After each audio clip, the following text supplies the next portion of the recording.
ഓരോ മലയാളിയും ഇപ്പോൾ സ്വപ്നം കാണുന്നത് യൂസുഫ് അലി ആകാൻ പറ്റുമോ എന്നുള്ളതാണ്. ഹോപ്പ്, ആ പ്രതീക്ഷ. അല്ലാതെ ആ പ്രതീക്ഷയില്ലാതെ ഇരുന്നാൽ എവിടെ എത്തൂല.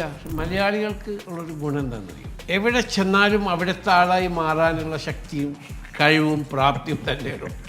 6 കൊല്ലം ഈ കമ്പനിക്ക് വേണ്ടി അധ്വാനിച്ച ഒരാൾ കാണാത്ത ഭാഗം വെച്ച് എനിക്ക് പോകാൻ പറ്റൂ. ഞാൻ അങ്ങനത്തെ ഒരാളല്ല. ഞാൻ അങ്ങനെ വളർന്നു വന്നവനല്ല, അങ്ങനത്തെ ഒരു കുടുംബത്തിൽ വളർന്നവനല്ല. ഞാൻ കാലത്ത് എന്നും ഉമ്മാനെ കണ്ട് ഉമ്മ വെച്ചിട്ട് ഞാൻ പോകും. അതൊക്കെ എങ്ങനെ ഓർമ്മിച്ചെടുക്കാൻ കഴിയുന്നു? എനിക്ക് പഠിക്കണ്ടേ, ഇല്ലെങ്കിൽ ഞാൻ വരെ മുന്നിൽ ബാക്ക് അടിക്കും.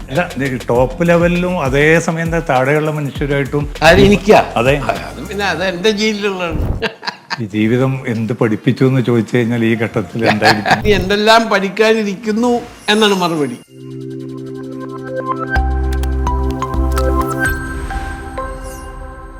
ഡിസംബർ കൊല്ലത്തിലധികമായിട്ട് യൂസുഫ് അലിക്ക് ഈ പ്രവാസ മണ്ണിൽ 1973 ഡിസംബർ 31 മുതൽ കണക്കൂട്ടിക്കോ. ഇപ്പോൾ ഓരോ മലയാളിയും ഇപ്പോൾ സ്വപ്നം കാണുന്നത്, രാത്രിയിലും ഉണർവിലും അവർ കാണുന്നത് യൂസുഫ് അലി ആകാൻ പറ്റുമോ എന്നുള്ളതാണ്. അവരോട് എന്താണ് പറയാനുള്ളത്? ഹോപ്പ് കൈവിടാതിരിക്കുക. അയ്യോ ഞാനിനി എന്ത് ചെയ്യും, എനിക്കിനി ഒന്നും ചെയ്യാനില്ല, ഞാൻ അവശനായി എന്ന് മനസ്സിൽ തോന്നാതിരിക്കുക. ആ പ്രതീക്ഷ അതായിരിക്കണം ഉയർച്ച. അപ്പം തന്നെ ആളുകൾക്ക് പിന്നെ പറഞ്ഞു കൊടുക്കുന്ന ഒരു വലിയൊരു കാര്യമാണ് മാതാപിതാക്കളോടുള്ള എല്ലാ ഘട്ടങ്ങളിലും യൂസുഫ് അലി കിട്ടുന്ന വേദികളിലൊക്കെ അത് പറയുന്നുണ്ട്. ഇതിപ്പോൾ നാസർ കണ്ടോന്ന് സംശയം, 2 കാർട്ടൂണിൽ മുഴുവൻ എഴുത്താണ്. ഞാൻ പ്രാവശ്യം കാണിച്ചത്, ഇപ്പോൾ വീണ്ടും കാണിച്ചു. ഓരോ മാതാപിതാക്കളും എഴുതുന്ന എഴുത്താണ്. പ്രത്യേകിച്ച് ഇവർ കല്യാണം കഴിക്കുമ്പോൾ സ്വന്തം ഭാര്യയും മക്കളും നോക്കണം. പക്ഷേ അവർക്കും നിങ്ങളിൽ ഒരു കടമയുണ്ട്. അവർക്ക് നിങ്ങളിലും നിങ്ങൾക്ക് നിങ്ങളുടെ മാതാപിതാക്കളോടും ഒരു കടമയുണ്ട്. മാതാപിതാക്കൾക്ക് നിങ്ങളോടും നിങ്ങൾക്ക് മാതാപിതാക്കളോട് കടമയുണ്ട്. ആ കടമ നിങ്ങൾ നിർവഹിക്കണമെങ്കിൽ നിങ്ങൾ എവിടെ എത്തിയിട്ടില്ല. ഞാൻ എൻ്റെ ഉമ്മയുടെ എപ്പോഴും നിർബന്ധിക്കും ഇവിടെ വന്ന് നിൽക്കുക ഞങ്ങളായിട്ട്. അപ്പോൾ ഉമ്മാക്ക് കുറച്ച് നാൾ നിങ്ങളായിട്ട് നിൽക്കണം. പിന്നെ നാട്ടിൽ ആ ഒരു ഇതിവിടെ ഇല്ല, ഇവിടെ റൂമിൻ്റെ ഉള്ളിലോ വീടിൻ്റെ ഉള്ളിലാണല്ലോ. എന്നിരുന്നാലും ഞാൻ കാലത്ത് എന്നും ഉമ്മാനെ കണ്ട് ഉമ്മ വെച്ചിട്ട് ഞാൻ പുറത്തേക്ക് ഓഫീസിൽ പോകും. അതപ്പോൾ ഒരു പ്രത്യേകമായ എനർജിയാണ്, പ്രത്യേകമായ സന്തോഷമാണ്. മാതാക്കളോടുള്ള സ്നേഹം, പിതാവിനോടുള്ള സ്നേഹം. ഞാൻ അഹമ്മദാബാദിൽ ഗുജറാത്തിലാണ് പഠിച്ചത്. അപ്പോൾ എൻ്റെ 4 കൊല്ലത്തോളം ഞാൻ അവിടെ ഹോസ്റ്റലിൽ തന്നില്ല. എൻ്റെ ഫാദറിൻ്റെ ഒപ്പം നിന്ന് അവിടെ. ഫാദർ അഹമ്മദാബാദിൽ ഗുജറാത്തിൽ. അതിന് ഞാൻ ഗുജറാത്തി എഴുതാനും വായിക്കാനും സംസാരിക്കാനും എനിക്ക് നന്നായിട്ട് അറിയാം. അപ്പോൾ അന്ന് എനിക്ക് നല്ല സുഖമായിരുന്നു. കാരണം പങ്ക്ച്വലാണ് അന്ന്. ടൈമിന് വന്നോളണം, ടൈമിന് പോയിക്കോളണം, അവിടെ ഇവിടെ കറങ്ങി നടക്കാൻ പാടില്ല. അപ്പോൾ എന്താണെന്ന് വെച്ചിട്ടുണ്ടെങ്കിൽ നമ്മളുടെ ലൈഫിലൊരു പങ്ക്ച്വാലിറ്റി വരികയാണ്. അത് നമ്മുടെ മാതാപിതാക്കളിൽ നിന്നാണ് പഠിക്കുന്നത്.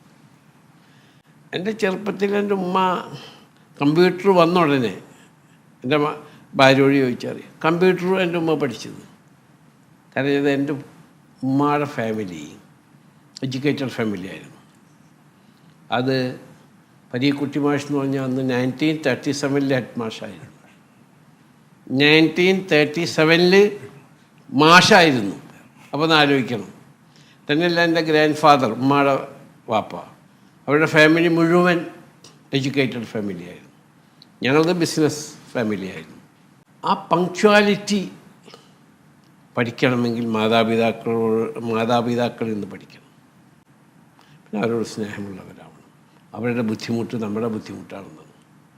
ഞാനിപ്പോൾ എൻ്റെ ഒരു സ്റ്റാഫ് വന്നിട്ട് പറയണമെങ്കിൽ എൻ്റെ അമ്മയ്ക്ക് അല്ലെങ്കിൽ ഉമ്മാക്ക് സുഖമില്ല, നോക്കാൻ ആളില്ല എന്ന് പറഞ്ഞ് ഉടനെ ഞാൻ പറഞ്ഞു പോകണം.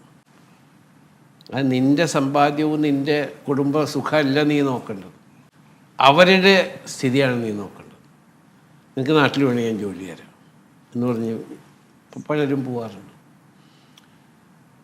നമ്മളുടെ അവസ്ഥ, ഞാനിപ്പോൾ ഗാന്ധി ഭവനിൽ സ്ത്രീകൾക്ക് വേണ്ടി, അമ്മമാർക്ക് വേണ്ടി മാത്രം ഒരു ബിൽഡിംഗ് ഉണ്ടാക്കി. ഇതിപ്പോൾ അച്ഛന്മാർക്ക് വേണ്ടിയിട്ടും ഒരു ബിൽഡിംഗ് ഉണ്ടാക്കണം. എന്നുവെച്ചാൽ അവരുടെ അവസ്ഥ വളരെ മോശമാണ്. മക്കളൊക്കെ വളരെ വലിയ നിലയിലെത്തിയ മാതാക്കളാണ് അവിടെ കിടക്കുന്നത്, തിരിഞ്ഞു നോക്കണില്ല. അവൻ എന്ത് സമ്പാദിച്ചിട്ട് എന്ത് കാര്യം?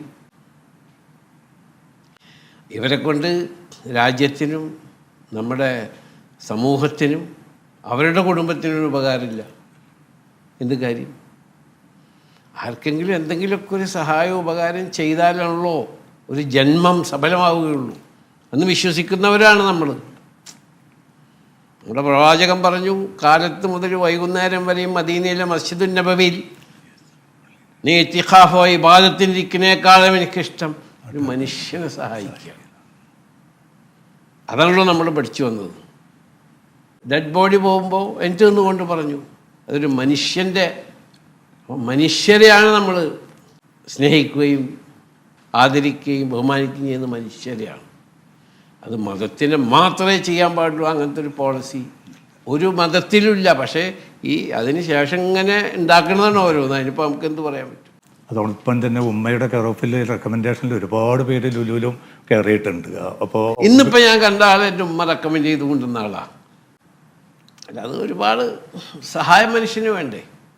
അതോടൊപ്പം അപ്പം ഞാൻ പറയാറില്ല, എൻ്റെ ഉമ്മ മരിച്ചു കഴിഞ്ഞപ്പോൾ ഉമ്മയുടെ വള തൊട്ടടുത്തിട്ടുള്ള ഒരു കുടുംബത്തിൽ ഒരു സ്ത്രീയുടെ കയ്യിൽ പണയം വെക്കാൻ കൊടുത്തിരിക്കുകയായിരുന്നു എൻ്റെ ഉമ്മ. അവരുടെ മോളെ കല്യാണം പറഞ്ഞ് ഉമ്മ പറഞ്ഞ് എൻ്റെ കയ്യിൽ കാശില്ല, ആയതുകൊണ്ട് ഇപ്പോൾ തൽക്കാലം ഇത് കൊണ്ടുപോയി നിങ്ങൾ പണയം വെച്ച് മോളെ കല്യാണം നടത്തുക. അതിനുശേഷം എൻ്റെ മോൻ വരുമ്പോൾ അടുപ്പിച്ചുകൊണ്ട് നീ കണ്ടമാനം ഫോൺ സൗകര്യങ്ങളോ മൊബൈലോ അങ്ങനത്തെ ഉള്ളൊരു കാലഘട്ടത്തിലായിരുന്നില്ലല്ലോ. അപ്പോൾ ഞാൻ അടുപ്പിച്ചതും ഒക്കെ അവർക്ക് കൊണ്ട് കൊടുത്തു. അപ്പോൾ അങ്ങനെയുള്ള സഹായം മനസ്ഥിതി മാതാപിതാക്കളിൽ നിന്നാണ് പഠിക്കുന്നത്. അവരുടെ ഒരു പക്ഷേ തെറ്റ് സംഭവിക്കുക, തെറ്റൊന്നും തെറ്റായിട്ട് നമ്മൾ കാണാൻ പാടില്ല. പക്ഷേ ഉമ്മയും ഉപ്പയും എന്നുള്ളത് ഇപ്പോഴും ഒരു സങ്കടമായിട്ട് നമ്മളെ ജീവിതത്തിലെ ഏറ്റവും വലിയ സങ്കടം. ഞാൻ എന്നും ഇന്നലെ രാത്രി വരെ, ഇനിയിപ്പോൾ രാത്രി വരെ ഞാൻ ജീവിക്കുമെന്ന് അള്ളാഹുവിനെ അറിയുള്ളൂ, ദൈവത്തിനെ അറിയുള്ളൂ. ഇന്നലെ രാത്രിയും ഞാൻ കിടക്കുന്നതിന് മുമ്പ് എൻ്റെ ഉമ്മാക്കും ഉപ്പാക്കും എൻ്റെ കൂട്ടുകുടുംബത്തിനും രക്തബന്ധത്തിൽപ്പെട്ടവർക്ക് പ്രാർത്ഥിച്ചിട്ടേ ഞാൻ കെടുക്കുള്ളൂ.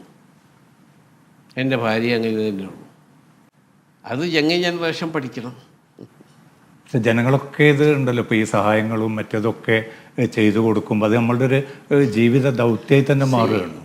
ജനങ്ങളെ സഹായിക്കുക എന്നുള്ളത് നമ്മളുടെ ബ്ലഡിലുള്ളതാണ്, മതത്തിലുള്ളതാണ്. അല്ല, അതൊന്നും നിഷേധിക്കാൻ പറ്റുമല്ലോ. നമ്മളുടെ പ്രവൃത്തിയിലുള്ളതാണ്. അത് അഡ്വർടൈസ്മെൻറ്റിന് വേണ്ടിയിട്ടൊന്നുമല്ല. പക്ഷേ ചില സന്ദർഭങ്ങളിൽ അത് അഡ്വർടൈസ്മെൻറ്റായി വരുന്നത് വേറുള്ളവർക്ക് പ്രചോദനമാവട്ടെ എന്നതുകൊണ്ടാണ്. നമ്മൾ 5 വീട് വെച്ച് കൊടുത്തു, അപ്പോൾ യൂസഫിൽ 5 വീട് വെച്ച് കൊടുത്തു, ഞാൻ ഒരു വീടെങ്കിലും വെക്കട്ടെ. അല്ലെങ്കിൽ പറയും ശരി, ഒരു വീടിന് എന്തെങ്കിലും ഒന്ന് സഹായിക്കട്ടെ. അങ്ങനെ സഹായിച്ചാൽ ഒരു പാവപ്പെട്ടവൻ രക്ഷപ്പെടുമല്ലോ. അതിന് വേണ്ടിയിട്ടാണ് ഈ ചില അഡ്വർടൈസ്മെൻറ്റ് വരുന്നത്. വലത്ത് കൈ കൊണ്ട് കൊടുക്കുന്നിടത്ത് അറിയാൻ പാടില്ല. അങ്ങനെ ഒരുപാട് നടക്കുന്നുണ്ട്. ആഫ്രിക്കയിൽ ചെയ്യുന്നുണ്ട്, അവിടെ ചെയ്യുന്നുണ്ട്, ഇവിടെ ചെയ്യുന്നുണ്ട്. പക്ഷേ ഈ ഗൾഫിൽ ഞാൻ എപ്പോഴും പറയാറുള്ളത്, ഗൾഫിലെല്ലാവരും പണക്കാരല്ല, പക്ഷേ ഉള്ളവർ അതിനനുസരിച്ച് സഹായം ചെയ്യണം. ഇവിടെ ഇപ്പോൾ ഒരുപാട് മനുഷ്യർ വരുമ്പോൾ തൊഴിൽ തേടി ഇപ്പോഴും വന്നുകൊണ്ടിരിക്കുകയാണ്. നമുക്കൊക്കെ സങ്കടകരമായിട്ടുള്ള അവസ്ഥയാണ് അവരെ സഹായിക്കാൻ പറ്റാതെ പോവുകയാണ്. ഇപ്പോൾ നാട്ടികയിലൊക്കെ വിളിച്ച 10,000-ങ്ങളാണ് വരുന്നത്. അവർക്ക് ചിലപ്പം പൂർണ്ണമായിട്ടൊന്നും തൊഴിൽ കൊടുക്കാൻ ലുലു പോലുള്ള ഒരു സംരംഭത്തിന് കഴിഞ്ഞോളുന്നില്ല. അത് സങ്കടമായിട്ട്. അല്ല, എല്ലാവർക്കും ഒരു ലിമിറ്റേഷൻ ഉണ്ടല്ലോ. ആ ലിമിറ്റ് വിട്ടാർക്കും പോകാൻ പറ്റില്ല. അപ്പോൾ നമ്മൾക്ക് ആവശ്യമുള്ള ആൾക്കാരെ നമ്മൾ എടുക്കും. പിന്നെ വേറൊരു കാര്യം എന്ന് വെച്ചാൽ ഒരുപാട് ടെക്നോളജി വർദ്ധിച്ചു പോയി. ഇപ്പോൾ റൊബോട്ടിക് പിക്കിങ്, മുമ്പ് വെയർ ഹൗസിൽ 100 ആളുണ്ടായിരുന്നത് ഇപ്പോൾ 10 ആളെ വേണ്ടു. റൊബോട്ടിക് അങ്ങനത്തെ പല ഒരുപാട് ഈ പുതിയ ഇൻവെൻഷൻ, ട്രാൻസ്ഫോർമേഷൻ, അതൊക്കെ വരുന്നത് ഒക്കെ ഡിജിറ്റലൈസേഷനിലൂടെയാണ്. AI അങ്ങനെയൊക്കെ വരുമ്പോൾ മനുഷ്യൻ്റെ ആവശ്യം കുറഞ്ഞു വരികയാണ്. അപ്പോൾ ജോലി കുറയുകയാണ്. അതൊരു ലോക പ്രതിഭാസമാണ്. നമ്മളതോ അല്ലെങ്കിൽ വേറൊരു കമ്പനിയുടെ മാത്രമല്ല. അതാണ് ഇപ്പോഴത്തെ യങ് ജനറേഷനോട് ഞാൻ പറയുന്നത്. നിങ്ങൾ പഠിക്കുകയും പുതിയ ന്യൂ അപ്ഗ്രേഡേഷൻ, ന്യൂ ട്രാൻസ്ഫോർമേഷൻ ആ എന്തൊക്കെ നടക്കുന്നു ലോകത്ത് അതനുസരിച്ച് നിങ്ങൾ പഠിച്ചിട്ടില്ലെങ്കിൽ നിങ്ങൾ ബാക്ക് അടിക്കും. ഇപ്പോൾ ഇവരിപ്പോൾ ഇവിടെ പോയിട്ടിപ്പോൾ നമ്മുടെ അറബ് സുഹൃത്തുക്കളുടെ മക്കളൊക്കെ ഓരോ സ്ഥലത്ത് പോയി പഠിച്ചു വന്നിട്ട് അവരുടെ അറിവ് കാണുമ്പോൾ ഇപ്പം എന്താ വെച്ചിട്ടുണ്ടെങ്കിൽ ഈ ഫോണിൽ കൂടെ ചോദിച്ചാൽ മതി. ഇപ്പോൾ ഇതിലും കൂടെ പോവാണ്, ഇന്നാ നഹ്നു നസ്സൽന ദിക്റ വ ഇന്നാ ലഹു ലഹാഫിളൂൻ എന്താണെന്ന് ചോദിച്ചാൽ എല്ലാം കൂടെ ക്ലിയറായി പറയും. ഇത് ഞാൻ തന്നെ ഇറക്കിയ ഗ്രന്ഥമാണ്, ഇത് അവസാനം വരെ സൂക്ഷിക്കേണ്ട ചുമതലയും ബാധ്യതയും അള്ളാഹു തന്നെ ഏറ്റെടുത്തിരിക്കുന്നു എന്ന്. അത് അല്ലെങ്കിൽ ഇപ്പോൾ അത്വാമാ പ്രാപ്സാസി സ്വർഗേ ജിത്വാമാബോ ഷാസീമഹി തസ്മാദുദ്ദിഷ്ട കൗന്ദേയ യുദ്ധായ കൃപ നിശ്ചയ എന്ന് ചോദിച്ചാൽ അവരിങ്ങനെ പറയും. ഇത് അർജുനോട് ഭഗവാൻ കൃഷ്ണൻ പറയുന്നതാണ്. നീ ഈ യുദ്ധത്തിൽ ജയിച്ചാൽ നിനക്ക് ഈ ലോകത്തിലെ സർവ്വസുഖങ്ങളും കിട്ടും, മരിച്ചാൽ നീ ഹത്വാമാ പ്രാപ്സാസി സ്വർഗേ നിനക്ക് സ്വർഗത്തിൽ പോവുക. അതിപ്പോൾ അതിൻ്റെ എല്ലാ ട്രാൻസ്ലേഷനും ഇപ്പം എല്ലാം ഈ ഒരു മൊബൈലുണ്ട്. അതൊക്കെ എങ്ങനെ ഓർമ്മിച്ചെടുക്കാൻ കഴിയുന്നു? അപ്പോൾ എന്ത് വേണമെങ്കിലും ഇപ്പം ചോദിച്ചാൽ പറയും. ഇപ്പം ലണ്ടനിൽ പോവാണ്, കാലുമൊരു വേദന, നീ അപ്പം ചോദിക്കണം വാട്ട് പെയിൻ ഇൻ നീ, I want the best doctor എന്ന് പറഞ്ഞാൽ നീ സർജൻ, നീ ഫിസിഷ്യൻ, മറ്റത് അതൊക്കെ ഇപ്പം ഇങ്ങോട്ട് പറയും. ആരോട് നമ്മൾ അന്വേഷിക്കണ്ട, കാര്യം മാറിക്കൊണ്ടിരിക്കല്ലേ. ഞാനിപ്പോൾ ഈ പുതിയ പുതിയ കാര്യം പറയുമ്പോൾ അപ്പം പഠിക്കും. നമ്മളെ പിള്ളേരുണ്ട്, അവരോട് പറയുന്നെങ്കിൽ എനിക്ക് പറഞ്ഞു തരണം പുതിയ എന്താണ് ഇതിൽ വന്നിട്ടുള്ളത്, എനിക്ക് പഠിക്കണ്ടേ, ഇല്ലെങ്കിൽ ഞാൻ അവരെ മുന്നിൽ ബാക്ക് അടിക്കും. എല്ലാം പഠിച്ചെടുക്കാനുള്ളൊരു താല്പര്യമായിരിക്കുമല്ലോ. അതില്ലെങ്കിൽ നിൽക്കില്ല. നമ്മൾ അപ്പം അപ്ഗ്രേഡ് ചെയ്തിട്ടില്ലെങ്കിൽ, ഞാൻ നേരത്തെ പറഞ്ഞ മാതിരി പുതിയ അറിവ് നേടിയിട്ടില്ലെങ്കിൽ നമ്മളെല്ലാവരുടെ മുന്നിലും അറിവില്ലാത്തവനായി മാറും. പണ്ട് ഷെയ്ഖ് മുഹമ്മദ് തന്നെ ചോദിച്ചിട്ടുണ്ട്, എനിക്ക് തോന്നുന്നു യൂസുഫ് അലിക്കായുടെ സാന്നിധ്യത്തിൽ, എന്തിനാണ് പിന്നെ ഈ ഗൾഫിലേക്ക് തന്നെ വരേണ്ടി വരുന്നത്? ഓരോ രാജ്യത്തിലും ഓപ്പർച്യൂണിറ്റീസ്, അത് നമ്മൾ ആരെയും കുറ്റം പറഞ്ഞിട്ട് കാര്യമില്ല.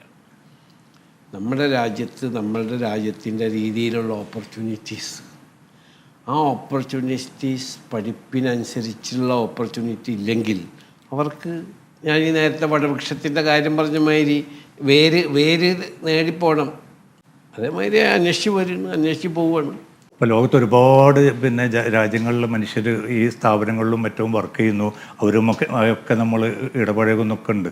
പക്ഷേ ഇതിൽ മലയാളികൾക്ക് ഈ ഒരു പശ്ചാത്തലത്തിൽ അവർക്ക് കൊടുക്കാനുള്ള എന്തെങ്കിലും ഒരു നമ്മൾ ലോകത്തിൽ എന്ന് പറഞ്ഞാൽ അമേരിക്കയിൽ ഞങ്ങളുടെ ഫുഡ് പ്രോസസ്സിംഗ് ഉണ്ട്, ബർമിംഗാം UK-ലുണ്ട്, മിലാനിലുണ്ട്, അതുപോലെ സ്പെയിനിലുണ്ട്, ഫാർ ഈസ്റ്റിലുണ്ട്, തായ്ലൻഡിലുണ്ട്, വിയറ്റ്നാമിലുണ്ട്. അങ്ങനെ പല രാജ്യങ്ങളിലും because we need uninterrupted supply of food products, uninterrupted supply of goods to our 285 hyper market സാധനം ഇല്ലെങ്കിൽ, ഞാൻ പറഞ്ഞ മാതിരി ഹൈപ്പർ മാർക്കറ്റ് വളരെ നന്നായിട്ട് ചെയ്തുകൊണ്ട് കാര്യമില്ല.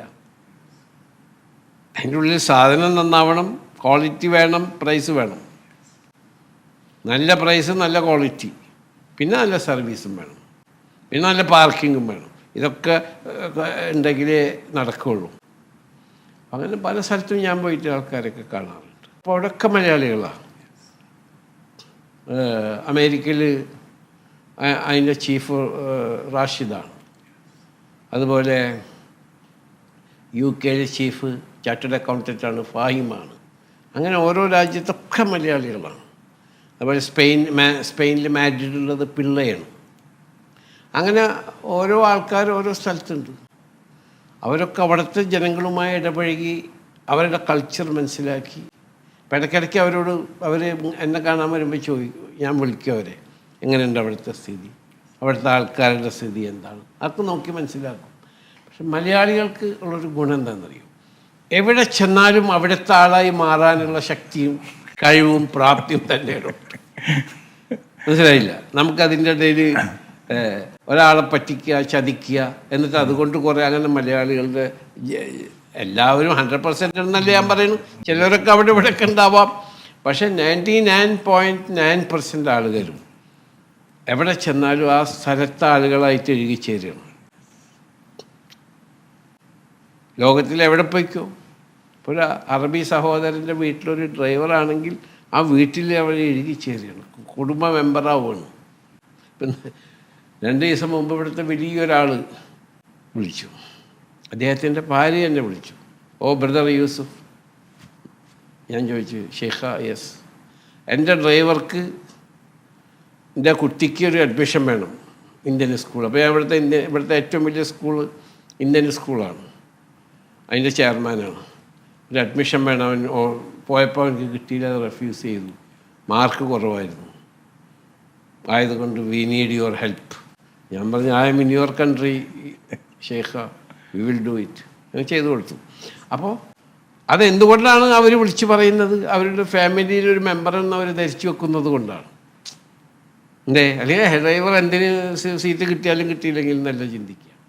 കാരണം അല്ല, ടോപ്പ് ലെവലിലും അതേ സമയം താഴെയുള്ള മനുഷ്യരായിട്ടും ഒരേ വിധാനത്തിൽ ഇത് കീപ്പ് ചെയ്യാൻ അതെ, അത് പിന്നെ അത് എൻ്റെ ജീനിലുള്ളതാണ്.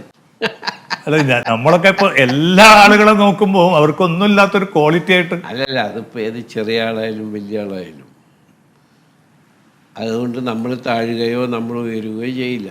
അപ്പം ഞാൻ പറഞ്ഞൊരു പയ്യനെ വന്ന് കെട്ടിപ്പിടിച്ചാൽ സന്തോഷിച്ചതുകൊണ്ട് അവൻ സന്തോഷിക്കും, നമുക്കൊരു സാറ്റിസ്ഫാക്ഷൻ.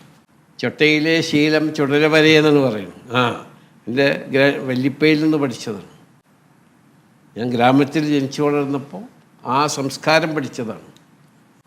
ഈ ജീവിതം എന്ത് പഠിപ്പിച്ചു എന്ന് ചോദിച്ചു കഴിഞ്ഞാൽ ഈ ഘട്ടത്തിൽ എന്തായിരിക്കും? നമ്മളിനിയും പഠിച്ചിട്ടില്ല, പഠിച്ചുകൊണ്ടിരിക്കുകയാണല്ലോ. എന്ത് പഠിച്ചു എന്നുള്ള ചോദ്യത്തിന് ഇനി എന്തെല്ലാം പഠിക്കാനിരിക്കുന്നു എന്നാണ് മറുപടി. അതാണ് നമ്മളെ അമ്പരപ്പിക്കുന്നത്. കാരണം ആ ഊർജ്ജസ്വലതയോടുകൂടി ഇപ്പോൾ ഇൻ്റർവ്യൂ സ്റ്റാർട്ട് ചെയ്ത് നാസറെ, ഇപ്പോൾ ഇത് അവസാനിക്കാൻ പോവുകയാണ്. ആ സ്റ്റാർട്ട് ചെയ്ത അതേ എനർജി എനിക്ക് ഇപ്പോഴും കൂടിയിരിക്കുകയാണ്. ഓക്കെ, വളരെ വളരെ സന്തോഷം. എനിക്ക് അങ്ങനെ തന്നെ ഈ ഊർജ്ജസ്വലതയോടുകൂടി ഇനിയും ഒരുപാട് വർഷങ്ങൾ മുന്നോട്ട് പോട്ടെ എന്ന് നമ്മളും പ്രാർത്ഥിക്കുകയാണ്. നമ്മുടെ രാജ്യം ഇനിയും ഒരുപാട് ഉയരാനുണ്ട്. നമ്മൾ 5 ട്രില്യൺ എക്കണമിയിലേക്ക് പോവുകയാണ്. നമ്മുടെ രാജ്യം നമുക്കെതിരെ വരുന്ന എല്ലാ ശക്തികളെയും നമ്മൾ ഒത്തൊരുമിച്ച് നേരിടണം. കാരണം രാജ്യം പുരോഗമിക്കണം, രാജ്യത്തുള്ളവർ പുരോഗമിക്കണം, എന്നാലേ നമ്മുടെ അടുത്ത ജനറേഷൻ പുരോഗമിക്കാൻ പറ്റുള്ളൂ. അതിൻ്റെ അടുത്ത ജനറേഷൻ പുരോഗമിക്കാൻ പറ്റുള്ളൂ. നമുക്ക് ഒത്തൊരുമിച്ച് രാജ്യത്തിനെതിരെ വരുന്ന എല്ലാ ശക്തികളെയും ഒരുമിച്ച് മാനസികമായും ശാരീരികമായും സാമ്പത്തികമായും നേരിട്ട് നമ്മുടെ രാജ്യത്തിന് വേണ്ടി നമ്മൾ പരിശ്രമിക്കുക, നമ്മുടെ കുടുംബത്തിന് വേണ്ടി പരിശ്രമിക്കുക, നമ്മുടെ സമൂഹത്തിന് വേണ്ടി പരിശ്രമിക്കുക. പാവപ്പെട്ടവരെയും അശരരെയും നിരാലംബരെയും സഹായിക്കാനുള്ള മനസ്ഥിതി നമ്മൾക്കും മറ്റുള്ളവരിലും വളർത്തിയെടുക്കുക. Thank you very much.